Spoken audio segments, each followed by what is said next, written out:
Assalamualaikum warahmatullahi wabarakatuh. Puji syukur kehadirat Tuhan Yang Maha Esa. Kali ini kita bisa bertemu kembali di kelas Maya dengan saya. Perkenalkan, saya Amafa Ziza, pengampu mata kuliah Sistem Informasi Manajemen 3 SKS. Semester ini saya kebetulan mengampu MK ini karena memang sesuai dengan konsentrasi saya selama saya studi. Salam kenal bagi rekan-rekan semester 3 yang sebelumnya belum pernah bertemu dengan saya di semester sebelumnya. Semoga nanti kita bisa bersama-sama belajar, sharing ilmu pengetahuan mengenai mata kuliah ini. Satu semester yang 16 kali pertemuan, 2 kali ujian, yang mana nanti akan kita bagi secara kelompok. Mekanisme pembagian kelompoknya akan saya share ke ketua tingkat. Oke, semoga penjelasan saya mengenai gambaran umum sistem informasi manajemen ini bisa mempermudah rekan-rekan Prodi Ilmu Administrasi Bisnis Universitas Siddhartha Pasuruan semester 3 untuk lebih memahami tentang gambaran umum sistem informasi manajemen, manfaat, fungsi, dan perannya di dalam organisasi. Sebagai pendahuluan, kita tahu bahwasannya di dalam sistem informasi manajemen nanti kita akan banyak membahas mengenai informasi. Karena apa? Karena informasi ini merupakan raw material dari sistem informasi manajemen. Kalau diibaratkan, informasi itu seperti darah yang mengalir dari tubuh manusia, yang mana darah itu dipacu oleh jantung ke seluruh tubuh, baik itu melalui peredaran darah terbuka maupun peredaran darah tertutup, yang mengalir ke beberapa organ yang ada di dalam tubuh kita, misalkan jantung, usus, lambung, ginjal, dan sebagainya. Nanti kembali lagi ke jantung hingga beredar secara terintegrasi ke seluruh tubuh yang mengalir melalui pembuluh darah arteri maupun pembuluh darah nadi. Sama halnya seperti informasi yang ada di dalam organisasi. Informasi ibarat darah, informasi itu mengalir dari sumber, dipacu, dipompa oleh lembaga informasi dan komunikasi dalam suatu organisasi, sehingga informasi itu nanti dialirkan secara menyeluruh, terintegrasi dengan bantuan sistem informasi, misalkan aplikasi tertentu, misalkan sister dan sebagainya, nanti akan mengalir informasi itu ke beberapa lembaga atau divisi yang ada di dalam organisasi, sehingga nanti bisa kembali lagi ke PTIK tersebut, lembaga teknologi informasi dan komunikasi, atau nanti akan disalurkan ke misalkan di kampus kita ya, di Universitas Siddhartha, itu di lembaga Biro Administrasi Akademik, di mana informasi itu akan dikelola lebih lanjut sehingga bisa mengalir ke berbagai macam divisi, terintegrasi. Nah, semua itu dibantu dengan jaringan internet ekstra maupun intranet. Nah, itu sekelumit gambaran umum mengenai informasi yang akan kita jadikan raw material dalam mata kuliah ini. Nah, nanti akan ada banyak istilah-istilah yang harus kita pahami di dalam belajar sistem informasi manajemen ini. Selanjutnya kita akan mempelajari definisi mengenai sistem informasi manajemen. Sistem informasi manajemen, kalimat ini sebenarnya terbagi menjadi 3 kata, yaitu dari sistem, information, dan manajemen, di mana masing-masing kata tersebut memiliki definisi atau arti. Kita tahu bahwasanya sistem itu adalah tahapan yang harus dilalui di mana setiap tahapan itu ada prosedur yang harus dilakukan setiap user untuk memenuhi tahapan satu ke tahapan yang lainnya untuk mencapai tujuan tertentu. Selanjutnya ada informasi ini adalah raw materialnya. Informasi ini adalah objek yang nanti akan kita pelajari, kita olah sehingga nanti bisa menghasilkan output dan feedback bagi pengguna organisasi, khususnya di tingkatan manajemen puncak selaku pengambil keputusan, decision makingnya ya, pengambil keputusan mengenai kebijakan atau mengenai peraturan-peraturan yang nanti akan diterapkan di dalam organisasi tersebut. Definisi SIM, coba kita simak di dalam slide, adalah sebuah sistem manusia maupun mesin yang terintegrasi untuk menyajikan informasi guna mendukung fungsi operasi, manajemen, dan pengambilan keputusan di dalam organisasi. Organisasi apapun, baik organisasi publik maupun organisasi bisnis. Nah, tujuan SIM itu sendiri adalah supaya organisasi memiliki informasi yang bermanfaat dalam pembuatan keputusan manajemen, baik yang menyangkut keputusan-keputusan rutin maupun keputusan-keputusan strategis. Nah, keputusan-keputusan rutin ini bisa kita ketahui dari keputusan yang bersifat jangka pendek. Misalkan kita dalam ranah industri manufaktur, keputusan rutin itu bisa dicontohkan seperti halnya biaya-biaya yang dikeluarkan setiap harinya, yaitu biaya overhead dari perusahaan, misalkan biaya gaji yang dikeluarkan oleh SDM, lembaga sumber daya manusia atau HRD, dalam pengadaan penggajian karyawan maupun pegawai, misalkan pembelian bahan baku dari divisi persediaan maupun supply chain-nya, atau pembayaran pajak dan sebagainya. Itu keputusan-keputusan yang bersifat jangka pendek atau rutin. Adapun keputusan-keputusan yang bersifat strategis itu adalah keputusan jangka panjang. Keputusan jangka panjang ini dibuat oleh pimpinan, baik pimpinan di level menengah maupun pimpinan di level manajemen tingkat atas, di mana keputusan strategis ini berjarak 5-4 tahun ke depan, baik itu mengenai inovasi, baik itu mengenai beberapa macam renov yang akan dilakukan oleh beberapa pimpinan melalui program-program kerjanya, sehingga nanti akan bisa lambat laun mencapai visi dari organisasi itu sendiri. Selanjutnya, ada beberapa manfaat sistem informasi manajemen.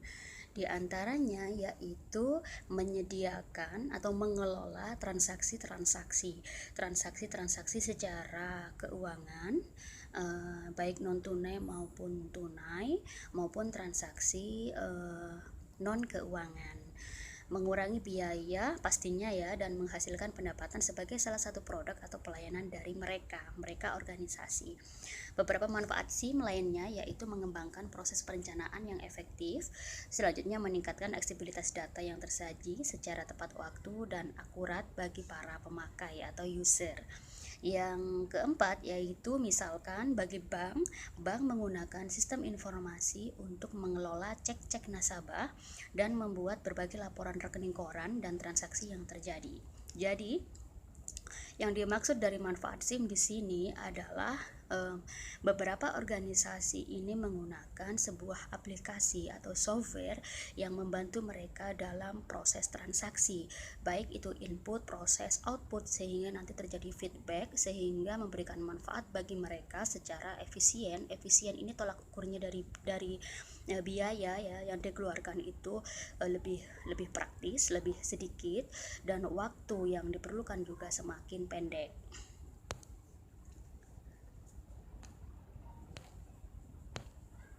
Setelahnya ada hubungan sistem informasi manajemen dengan komputer. Apa hubungannya? Ya jelas, karena menggunakan beberapa perangkat alat tool yang dijadikan untuk proses data. Kita membutuhkan, dalam SIM itu membutuhkan hardware, software, prosedur, pedoman, database, dan model. Hardware, kita tahu bahwasanya hardware itu adalah perangkat keras. Perangkat keras bisa kita ketahui contohnya misalkan dari beberapa perangkat PC ya. Perangkat PC baik itu monitor, baik itu CPU, baik itu keyboard, baik itu printer, scanner, dan sebagainya, yang mereka berguna untuk alat-alat tersebut berguna untuk kegiatan input data, proses, dan output, sehingga nantinya akan bisa menjadikan pekerjaan karyawan atau pegawai itu lebih mudah dengan bantuan hardware yang telah disediakan oleh pihak organisasi. Yang B yaitu software. Software itu adalah aplikasi atau program yang digunakan pada hardware. Nah, untuk keperluan dalam sistem informasi manajemen di dalam sebuah perusahaan, prosedur atau pedoman itu merupakan aturan dalam menjalankan suatu organisasi. Standar operasional prosedur. Setiap lembaga ini pasti mempunyai prosedur atau pedoman untuk mengatur tata kelola, tata kerja pegawai sehingga nanti bisa mencapai tujuan organisasi ke depannya. Nah, prosedur ini memiliki beberapa komponen fisik karena prosedur ini disediakan dalam bentuk fisik dan juga disediakan dalam bentuk file.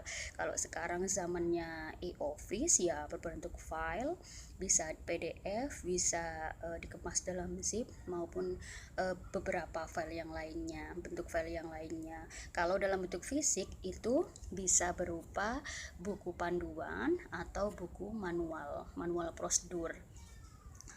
D. Database, di mana database ini adalah bentuk aplikasi khusus yang digunakan untuk organisasi dalam mengelola data sehingga menjadi informasi pada suatu kegiatan operasional atau produksi sebuah organisasi. Nah, ini penting karena memang sangat membantu efektivitas operasional organisasi. Seperti halnya di kampus kita Yudharta itu memiliki database manajemen sistem, yaitu Sister Informasi Terpadu. Yang E adalah model. Model ini adalah bentuk gambaran dari kenyataan yang bertujuan untuk mengetahui kondisi pasar atau kondisi lingkungan organisasi kita. Nah, semua model-model ini didasarkan pada asumsi yang bersifat konsisten. Misalkan ini model yang menggunakan atau yang membuat adalah DBA-nya, database administratornya. Kalau Sister di Universitas Yudharta itu dibuat oleh DBA atau programmernya di bagian BAA.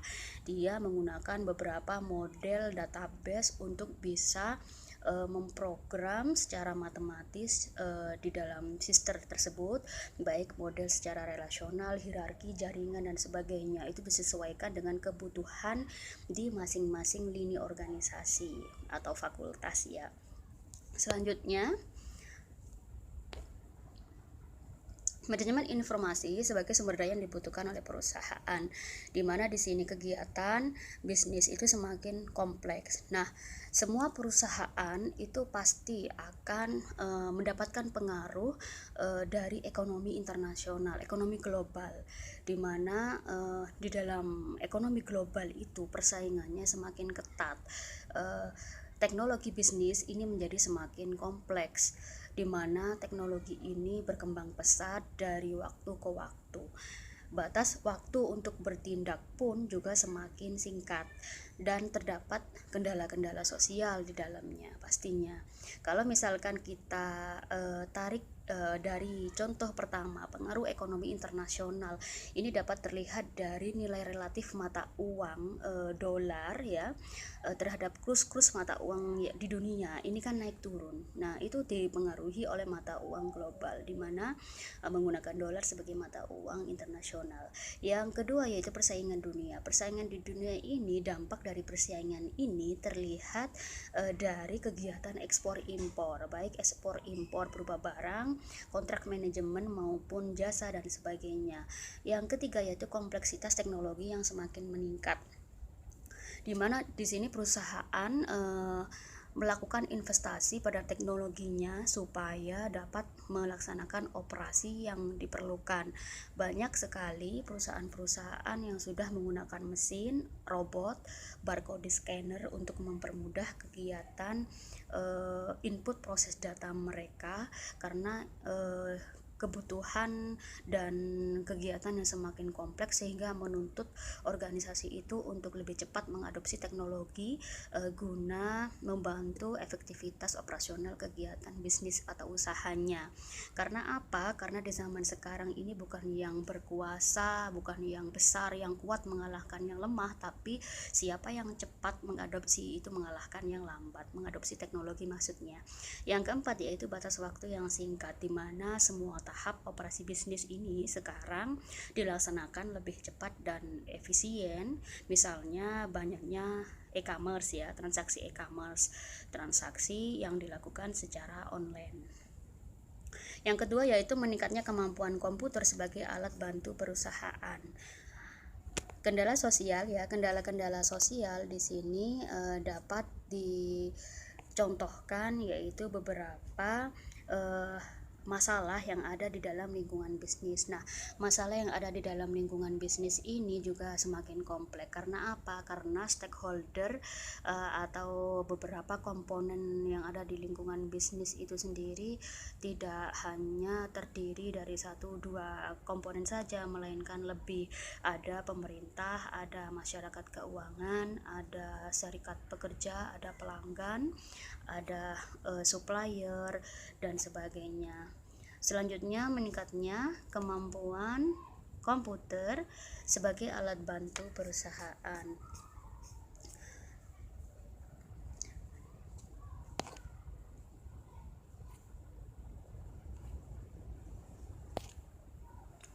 Komponen-komponen penting sistem informasi manajemen, yaitu yang pertama yaitu sistem pelaporan manajemen. Nah, sistem pelaporan manajemen ini maksudnya adalah sistem informasi yang sudah dibuat, yang sudah dihasilkan dalam suatu aplikasi. Ini akan dilaporkan secara bertahap, secara berkala kepada manajemen puncak, di mana di sini data dikumpulkan, kemudian data tersebut diproses sehingga menjadi sebuah database ya, manajemen sistem yang terdapat dalam sebuah perusahaan, kemudian akan disajikan dalam bentuk informasi terkini sebagaimana yang dibutuhkan oleh manajemen puncak. Selanjutnya yaitu mengenai pelaporan manajemen. Pelaporan manajemen ini data diproses untuk menghasilkan informasi atau laporan yang diperlukan oleh manajer guna menentukan perencanaan dan pengambilan keputusan. Pemrosesan dan pelaporan data ini juga saling berhubungan.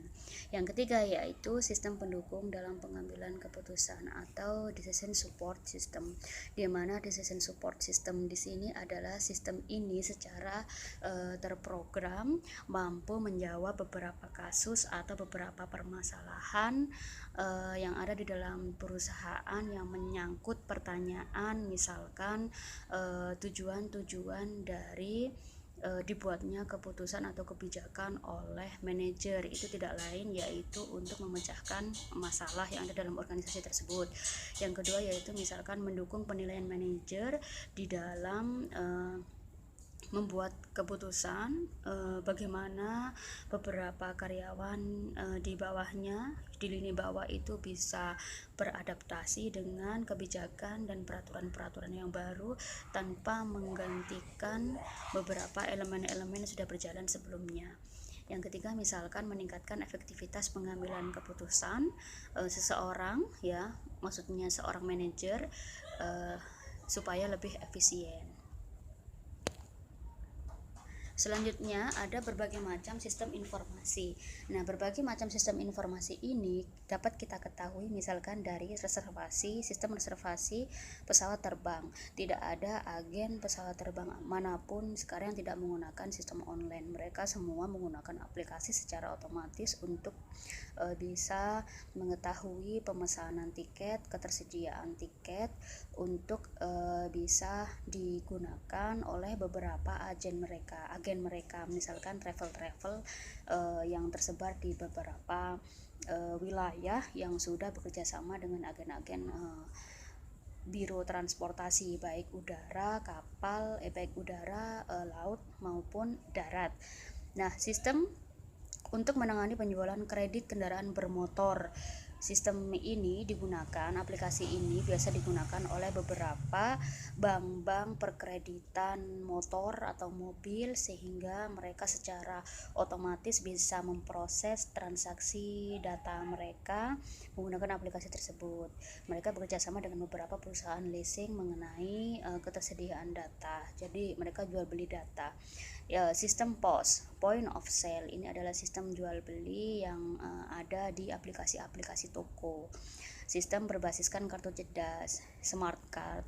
Sekarang kita tahu bahwasanya ada banyak sekali model kartu cerdas yang beredar di era digital sekarang, di era pemerintahan Jokowi ini kan memang banyak menggunakan kartu untuk bisa melakukan kegiatan secara sistematis menggunakan alat secara digital. Misalkan ada kartu Indonesia Pintar untuk kuliah, kartu Indonesia Sehat, ada kartu e-tol, ada kartu-kartu yang lainnya. Nah, kartu-kartu itu bisa secara sistematis kita gunakan untuk bertransaksi tanpa menggunakan uang tunai.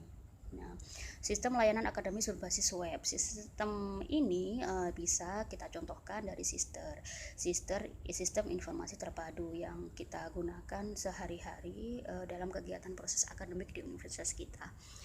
Karena memang sekarang zamannya itu digitalisasi ya, proses dari manual ke online, maka saya akan sedikit memaparkan mengenai sistem informasi berbasis komputer.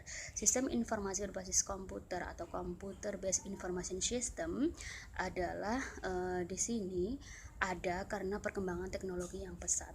Perkembangan teknologi yang pesat ini mendorong semua organisasi bisnis untuk bisa beradaptasi dengan cepat dengan lingkungan yang berubah-ubah, khususnya dalam mengadopsi teknologi dalam kegiatan operasional mereka, sehingga nantinya mereka bisa mempunyai daya saing.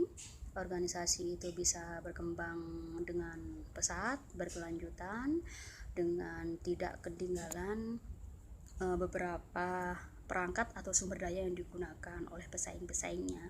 Yang kedua yaitu ingin proses data dan informasi dengan cepat, karena memang semua harus dirubah dari proses manual ke proses digitalisasi. Jadi di situ ada manajemen perubahan.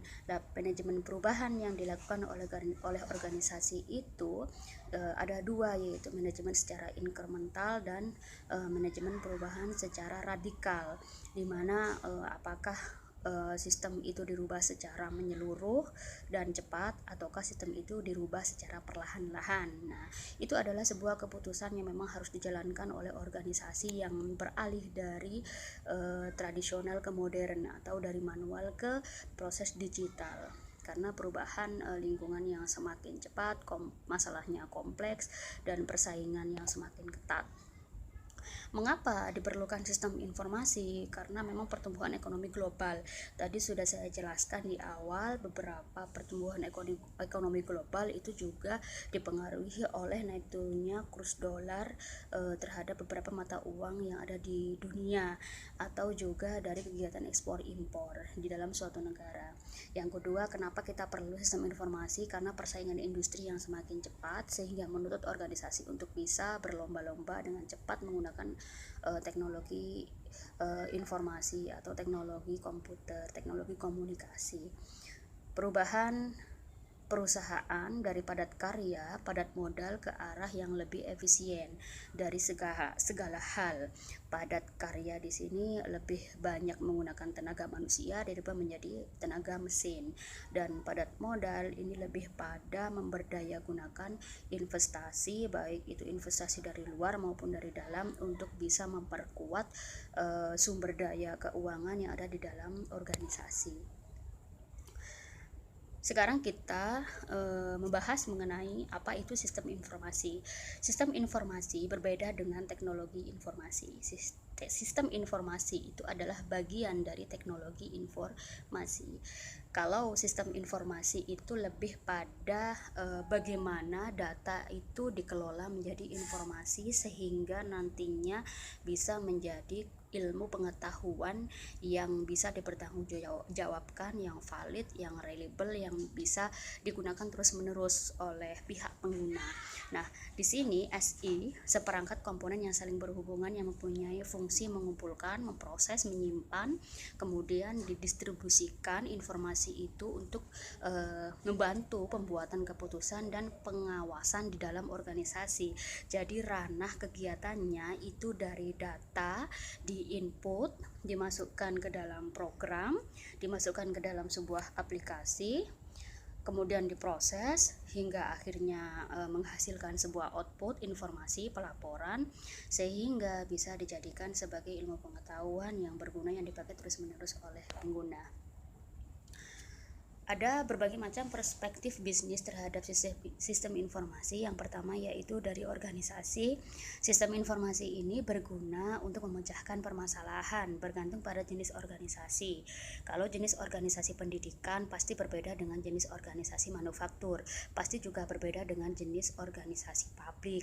Nah, semua itu juga tergantung dari pemecahan, tergantung dari jenis organisasinya, pemecahan masalahnya pun juga berbeda-beda.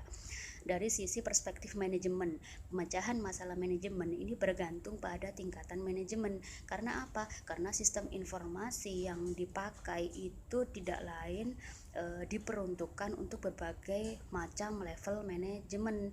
Ada sistem informasi itu juga bisa digunakan oleh manajemen tingkat bawah, ada yang digunakan oleh manajemen tingkat menengah, ada yang digunakan oleh manajemen tingkat atas. Nah, yang ketiga yaitu dari perspektif teknologi, di mana di sini penggunaan sistem informasi ini menuntut kecepatan dan akurasi informasi. Kecepatan aplikasi atau software yang digunakan dalam pemrosesan data menjadi informasi itu harus tetap dipertahankan sehingga nanti akan bisa menghasilkan informasi yang valid dan reliable. Tentunya juga berhubungan dengan kualitas sistem. Nah, ini yang bertanggung jawab atas pengelolaan teknologi dari akurasi, dari timeline, dari kualitas sistem ini dirawat dan dikembangkan oleh programmer di dalam suatu organisasi atau lembaga tertentu. Ada pendekatan komputer terhadap sistem informasi, yaitu pendekatan teknis, pendekatan perilaku, pendekatan gabungan. Pendekatan teknis ini adalah pendekatan yang bersifat matematis. Maksudnya pendekatan yang lebih bersifat perhitungan, pemodelan sistemnya dari kecakapan fisik dan formal dari sebuah sistem. Siapa yang bergerak di ranah teknik ini? Yang bergerak di ranah teknik ini adalah programmer, database administratornya yang membuat sistem informasi atau yang membuat aplikasi. Nah, di sini mereka bertanggung jawab untuk bisa mendemonstrasikan, untuk bisa mentraining pengguna untuk bisa mengoperasikan aplikasi yang mereka buat sehingga nantinya tercapai tujuan yang diinginkan. Ini dari ranah teknis. Kita sebagai orang bisnis itu lebih pada pengguna. Jadi kita sebagai pengguna tidak ada salahnya mengetahui seluk-beluk dari penggunaan aplikasi, terus bagaimana pendekatan secara teknisnya. Nah, pendekatan secara teknisnya itu kita berhubungan dengan programmer, kita berhubungan dengan database administratornya, dia sebagai konsultan IT-nya yang bekerja sama bermitra dengan organisasi tertentu atau dengan pegawai secara langsung sebagai operatornya. Nah, di sini ada hubungan secara langsung, ada transfer knowledge information, ya, ada sharing informasi di antara keduanya dari pengembang, programmer dengan pengguna, sehingga nantinya apa yang diharapkan oleh konsultan IT dan juga klien itu bisa bisa terwujud dari adanya aplikasi atau sistem informasi yang digunakan atau yang diadopsi. Pendekatan komputer terhadap sistem informasi secara perilaku di sini yaitu utilisasi sistem, implementasi rancangan yang kreatif, respon individu terhadap sistem. Jadi perilakunya bagaimana? Nah, perilakunya ini biasanya dievaluasi. Siapa yang mengevaluasi? Yang mengevaluasi adalah manajemen puncak. Dari adanya adopsi teknologi, pegawai atau karyawan terhadap kinerjanya, apakah berdampak pada kinerja pegawai sehingga nantinya akan berdampak pada kinerja organisasi yang baik dari penggunaan sistem informasi tersebut. Ini sudah banyak dilakukan penelitian-penelitian terkait dengan pendekatan secara perilaku menggunakan beberapa teori-teori keperlakuan. Ada teori TAM, ada teori TRA, ada teori TPB dan sebagainya. Itu bisa kalian pelajari sendiri nanti mengenai teori perilaku. Secara gabungan yaitu pendekatan teknis dan pendekatan perilaku. Sekarang ini sudah banyak dilakukan pendekatan gabungan di mana klien dengan pengembang itu mereka saling melakukan kerjasama atau bermitra dalam jangka waktu tertentu. Misalkan dikontrak 5 tahun, nanti per tahun, per bulan biayanya berapa, atau nanti bisa lebih ekonomis, organisasi itu bisa memberdayakan karyawannya di bagian IT ya, merekrut karyawan atau programmer di bagian IT yang memang khusus untuk mengembangkan sistem informasi yang ada di dalam organisasi itu, sehingga aplikasi itu bisa digunakan, dibuat oleh karyawan itu sendiri dan digunakan oleh seluruh karyawan dalam organisasi itu sendiri. Jadi sifatnya lebih murah, tidak ada bentuk pembayaran yang dilakukan setiap bulan kepada konsultan IT kalau misalkan bekerja sama dengan konsultan di luar. Nah, selanjutnya yaitu ada penerapan sistem dalam organisasi. Penerapan sistem dalam organisasi ini ada dua ranah, yaitu yang pertama dilihat dari jenis sistem informasinya, yang kedua yaitu dilihat dari kelompok yang dilayani. Kalau dari jenis sistem informasi di tingkat strategis yang dilayani penggunanya adalah manajer puncak. Nah, manajer puncak di sini adalah direktur utama misalkan. Kalau misalkan di kampus kita itu ada rektor dan wakil rektor. Nah, kalau misalkan di tingkat manajemen ini adalah penggunanya yaitu manajer menengah. Manajer menengah ini kalau misalkan kita aplikasikan di perusahaan manufaktur itu biasanya manajer tingkat divisi, yaitu manajer penjualan atau pemasaran, ada manajer produksi, ada manajer keuangan, ada manajer akuntansi, ada manajer SDM dan sebagainya. Selanjutnya jenis sistem informasi yang lain yaitu ada di tingkat pengetahuan. Di tingkat pengetahuan di sini adalah penggunanya yaitu pegawai. Pegawai dalam artian di sini adalah staff pegawai di level menengah. Staff yang bekerja secara teknis membantu pimpinan di tingkat divisi. Terus selanjutnya yang paling akhir jenis sistem informasi untuk tingkat operasional. Tingkat operasional di sini adalah tingkat operator di bagian low management ya, di level low management ada manajer operasional. Manajer operasional di sini kalau di pabrik-pabrik atau perusahaan itu lebih pada supervisor, mandor, atau kalau misalkan di kampus kita itu ada kaprodi misalkan ada staff yang membantu kaprodi, sekretaris prodi dalam pemrosesan data akademik mahasiswa, misalkan siapa yang memprogram formulir rencana studi, siapa yang memprogram KKN, siapa yang memprogram PKN, skripsi dan sebagainya. Apa pengaruhnya perkembangan teknologi informasi? Ya, sangat berpengaruh. Kalau sudah diterapkan teknologi itu, sistem informasi itu di dalam organisasi, maka diperlukan sedikit karyawan, diperlukan sedikit pegawai, jadi sedikit sumber daya manusianya. Yang paling banyak bekerja adalah sistem.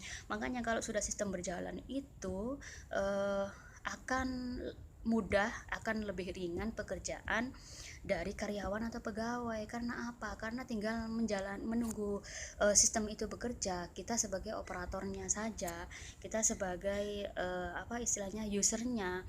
Cuman dari data yang dimasukkan ke dalam sistem informasi, kita sebagai usernya itu juga harus paham.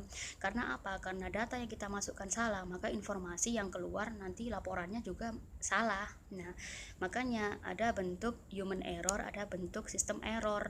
Nah, di sini kedua macam kesalahan itu rawan untuk terjadi. Nah, itu untuk meminimalisir human error itu, maka dilakukan training, pelatihan-pelatihan bagi para pegawai atau operator di tingkat tertentu supaya bisa menggunakan aplikasi atau sistem informasi itu dengan baik dan benar, sehingga bisa berdampak pada kinerja pegawai dan nantinya secara makro akan berdampak pada kinerja organisasi.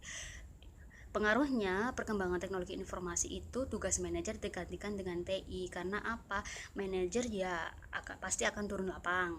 Tapi selain itu mereka punya pegangan data dari aplikasi yang mereka adopsi, ya misalkan Sister. Pimpinan tahu dari situ. Karena apa?